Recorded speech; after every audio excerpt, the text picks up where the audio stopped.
নমস্কার। ভারতীয় সংবিধানের কথা উঠলেই সবার প্রথমে যে জিনিসটার কথা মাথায় আসে সেটা হলো এর প্রস্তাবনা বা প্রিয়াম্বল। মানে পুরো সংবিধানের সারমর্মটা যেন একটা পাতায় লেখা। একে তো সংবিধানের পরিচয়পত্রও বলা হয়। চলুন আজ এটাই একটু খুঁটিয়ে দেখা যাক। দেখুন, বিখ্যাত আইনজ্ঞ N.A. পালখিওয়ালা কি দারুণ একটা কথা বলেছিলেন। উনি প্রস্তাবনাকে তুলনা করেছিলেন সংবিধানের পরিচয়পত্রের সাথে। ব্যাপারটা ঠিক কী রকম? মানে আমাদের আই কার্ড যেমন এক ঝলকে আমাদের পরিচয় বলে দেয়, ঠিক তেমনি প্রিয়াম্বলটা পড়লেই বোঝা যায় ভারতের সংবিধানের আসল দর্শনটা কী, এর লক্ষ্যটা কী। শুধু তাই নয়, আরেকজন বিশেষজ্ঞ K.M. মুন্সি তো এটাকে পলিটিক্যাল হরোস্কোপ বা রাজনৈতিক কোষ্ঠীও বলেছেন। আচ্ছা, এখানে না একটা বেশ মজার ভুল ধারণা অনেকের মধ্যেই আছে। অনেকেই ভাবেন জওহরলাল নেহেরুর অবজেক্টিভ রেজলিউশনটাই বুঝি প্রিয়াম্বল, কিন্তু আসলে তা নয়। হ্যাঁ, এটা ঠিক যে প্রিয়াম্বলের অনুপ্রেরণা ওখান থেকেই এসেছে, তবে এটা কিন্তু গ্রহণ করা হয়েছিল পুরো সংবিধানটা লেখা শেষ হওয়ার পরে। সহজভাবে ভাবুন তো, একটা বই লেখা শেষ না হলে তার ভূমিকা বা সারসংক্ষেপ কি লেখা যায় না। এটা ঠিক সেরকমই একটা ব্যাপার। তো আজকের এই আলোচনায় আমরা মূলত 5টা জিনিস দেখব।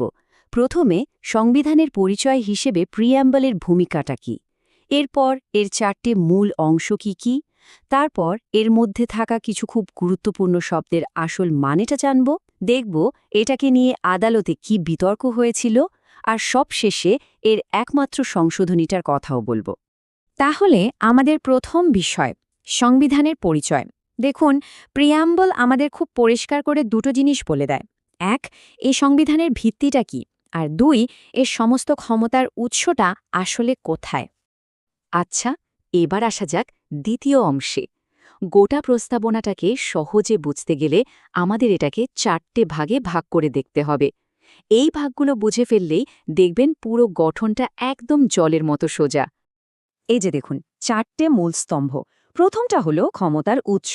প্রস্তাবনার শুরুতেই লেখা আছে we the people of India, বা আমরা ভারতের জনগণ। মানে খুব পরিষ্কার, সব ক্ষমতার উৎস দেশের সাধারণ মানুষ। দ্বিতীয়ত, ভারতীয় রাষ্ট্রের প্রকৃতিটা কী রকম। তৃতীয়ত, এর উদ্দেশ্যগুলো কি কি, মানে এই সংবিধান কি অর্জন করতে চায়। আর শেষে চতুর্থত, সংবিধানটা কবে গ্রহণ করা হয়েছিল সেই তারিখটা। চলুন এবার সবথেকে ইন্টারেস্টিং পার্টে আসা যাক।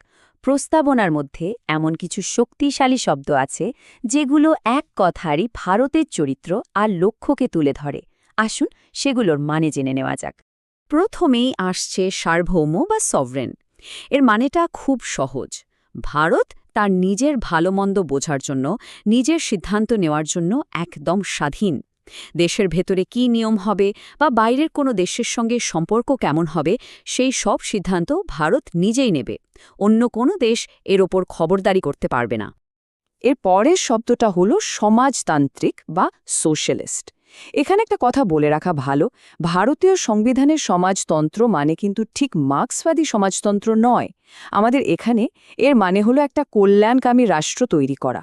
মানে সরকার এমন সব নীতি নেবে যাতে সমাজের সবার, বিশেষ করে পিছিয়ে পড়া মানুষদের মঙ্গল হয়। যেমন ধরুন, রান্নার গ্যাসে ভর্তুকি দেওয়া বা সরকারি রেশনে কম দামে চাল গম দেওয়া, এগুলো সবই কিন্তু এই সমাজতান্ত্রিক নীতিরই উদাহরণ। এরপরে ভীষণ গুরুত্বপূর্ণ শব্দটা হলো ধর্মনিরপেক্ষ বা সেকুলার। আর ভারতের ধর্মনিরপেক্ষতার কনসেপ্টটা আমেরিকা বা ইউরোপের থেকে কিন্তু বেশ আলাদা। আমাদের দেশে যেটা চলে তাকে বলে পজিটিভ সেকুলারিজম। এখানে রাষ্ট্র সব ধর্মকে সমান চোখে দেখে, সমান সম্মান দেয়, প্রয়োজনে সব ধর্মকে সাহায্যও করতে পারে। কিন্তু আমেরিকা বা ফ্রান্সে দেখা যায় নেগেটিভ সেকুলারিজম। মানে সেখানে রাষ্ট্র আর ধর্ম দুটো একদম আলাদা, কেউ কারো ব্যাপারে নাক গলাবে না। এরপর গণতান্ত্রিক বা ডেমোক্র্যাটিক। এই শব্দটার সাথে তো আমরা সবাই পরিচিত। এর সোজা মানে হলো দেশের আসল ক্ষমতার মালিক হলো জনগণ, আর সেই ক্ষমতাটা তারা ব্যবহার করে কিভাবে? ভোটের মাধ্যমে, নিজেদের পছন্দের প্রতিনিধি বেছে নিয়ে। আর প্রজাতন্ত্র বা রিপাবলিক, এর মানে কি? খুব সহজ। দেখুন, দেশের যিনি সর্বোচ্চ পদে আছেন, অর্থাৎ রাষ্ট্রপ্রধান, তিনি কি বংশপরম্পরায় ওই পদে আসছেন নাকি তিনি নির্বাচিত? যেহেতু ভারতের রাষ্ট্রপতি নির্বাচিত হন, তাই আমাদের দেশ একটা প্রজাতন্ত্র। অন্যদিকে ব্রিটেনের কথা ভাবুন, সেখানে রাষ্ট্রপ্রধান হলেন রাজা বা রানী, যারা উত্তরাধিকার সূত্রে আসেন। তাই ব্রিটেন গণতান্ত্রিক দেশ হলেও প্রজাতন্ত্র নয়। এই হল পার্থক্য। এবার আসা যাক সংবিধানের উদ্দেশ্য বা অবজেক্টিভসের দিকে। প্রথম লক্ষ্যটাই হল ন্যায় বা জাস্টিস প্রতিষ্ঠা করা।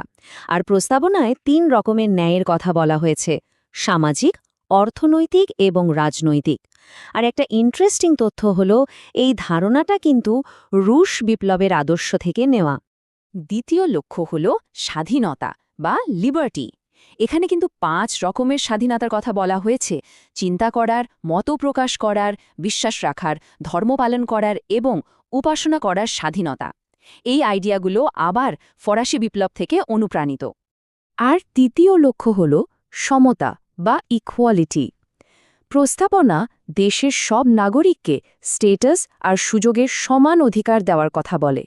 স্বাধীনতার মতোই এই আদর্শটাও ফরাসি বিপ্লব থেকেই নেওয়া হয়েছে। আর সবশেষে প্রস্তাবনা আমাদের সংবিধান গ্রহণের সঠিক তারিখটা জানিয়ে দেয়। সেটা হলো ২৬শে নভেম্বর ১৯৪৯। আর এই দিনটাকেই কিন্তু এখন আমরা সংবিধান দিবস হিসেবে পালন করি। আচ্ছা, প্রস্তাবনা তো তৈরি হলো, কিন্তু এরপর এটাকে নিয়ে শুরু হলো আইনি বিতর্ক। একটা বড় প্রশ্ন উঠে এলো, এই প্রিয়াম্বল কি আদৌ সংবিধানের অংশ, নাকি এটা শুধু একটা ভূমিকা মাত্র? তো মূল আইনি প্রশ্নটা ছিল দুটো: এক, প্রিয়াম্বল কি সংবিধানের একটা অংশ? আর ২, যদি এটা সংবিধানের অংশ হয়, তাহলে আর্টিকেল 368 ব্যবহার করে কি এটাকে সংশোধন করা যায়?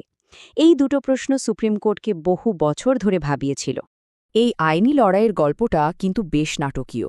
দেখুন, ১৯৬০ সালের বেরুবাড়ি ইউনিয়ন কেসে সুপ্রিম কোর্ট প্রথমে রায় দিল যে না, প্রিয়াম্বল সংবিধানের অংশ নয়।